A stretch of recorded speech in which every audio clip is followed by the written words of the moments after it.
I'm afraid this vow will never be achieved during my living time. When you became the district officer, you reduced the taxes on the rice fields. That was a great kind deed, and that deed itself was worth 10,000 merits. Your vow is already fulfilled.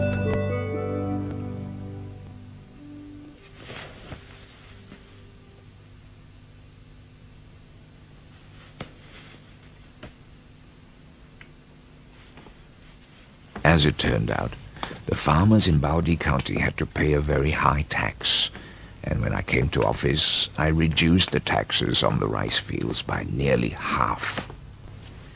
But I still held doubts and wondered how a single deed could be worth 10,000 merits. Coincidentally, the Zen master Huan Yu was traveling from the 5 plateau mountains of Shanxi province and stopped in Baodi. I invited him over and told him of my dream and asked whether it was believable. Master Huan Yu said, when doing kind deeds, one must be true and sincere and not seek any rewards or act with falsity. If one does a kind deed with such a true and sincere heart, then one deed can be worth the merit from 10,000 kind deeds. Besides, your act of reducing the taxes in this county benefits more than 10,000 people. You have relieved the suffering of heavy taxes on all these farmers. Upon hearing his words, I gave a month's salary for him to take back and use the money to offer food for 10,000 monks and dedicate the merits for me. Father, what happened after that? Mr. Kong had predicted that I would die at the age of 53. However, I survived that year with no illnesses, though I did not ask the heavens for a longer life. Now I am 69 already. In Buddhist teachings, it is written, "The way of the heavens is undetermined, and neither is one's destiny." It is also said, "Destiny is not set, but is only created and determined by oneself." These are all true, and I have come to understand that both fortune and adversity are all the results of one's own doing. Destiny is not something fixed, but can be changed.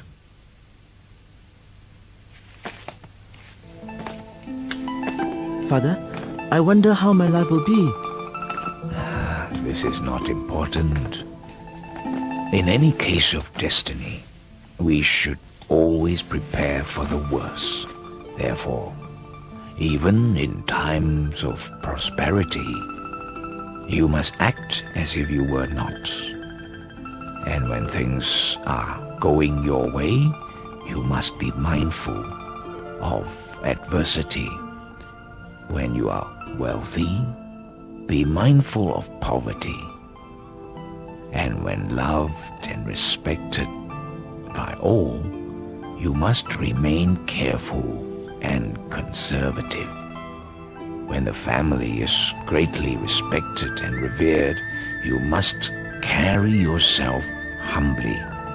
And when your learning is broad and deep, you must not display it, but keep it humbly within. These 6 ways of contemplation just mentioned by me are a means to tackle the problem from its opposite side.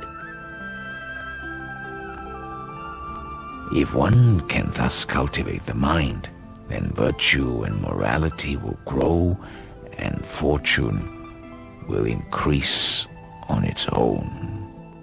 There are many intelligent people in the world who refuse to cultivate morality and virtue and cannot put forth diligent effort in their work. Their failures later in life are owed to a single word: laziness. In short, the teachings of Master Yun Gu are truly the most worthy, profound, real, and proper teachings. And I hope that you will study them closely and practice them with all your effort. You must use your time wisely and not let it slip by in vain. Do you understand?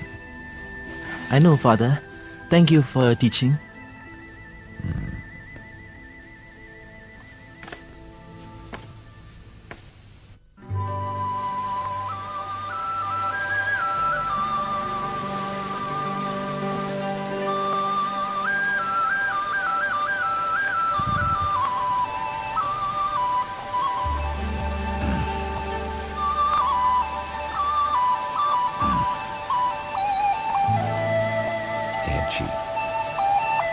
How can we be free from faults when we were not born as saints or sages?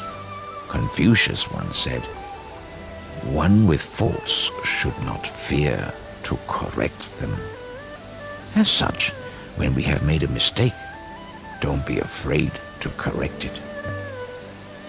During the spring-autumn period, many prestigious advisors and counselors of nations were able to accurately predict whether a person's future would be good, bad, disastrous, or fortunate based on their observations of that person's speech and behavior. These can be seen recorded in several history books. What methods did they use to make predictions? Usually, there are signs which signal impending danger or of coming good fortune. These signs are a reflection of one's heart. Though it isn't the heart from which thoughts arise, the body and its limbs can fully portray a person's character. For instance, if a person is kind-hearted, then his or her every gesture will indicate steadiness and stolidity. If this behavior portrays kindness, then you will know for sure in advance that his good fortune is not far behind. On the contrary, when we see unkind behavior from a person, we will know that troubles await him or her. Then, how do we make corrections? There are 3 ways to reform one's faults. First, one must feel shame. As the saying goes, one who knows shame is not far from being a courageous person. Think of all the ancient saints and sages whose names and teachings have lasted through hundreds of generations. They were the people just like us, but why is my name tarnished and my reputation ruined in just one lifetime? I find that it is because I overindulge myself in material pleasures and have been badly influenced by the polluted environment. I also secretly do many things I am not supposed to do and think others won't know about it. Sometimes I disregard the nation's laws and am not ashamed of it. Without realizing it, I stoop lower each day until I am no different from an animal. There is nothing else in the world which calls for more shame and remorse than these behaviors. Mencius once said, "Shame is the greatest and most important word in a person's lifetime." Why? Because one who knows shame will put forth his best effort in reforming faults and will eventually attain sagehood or become a saint. The second way to reform is that one must know fear. What are we to fear? We must know that the heaven, earth, spirits, and gods all hover over our heads in observation. They are different from man in that they can see everything without obstruction. Therefore, it is not easy to deceive them.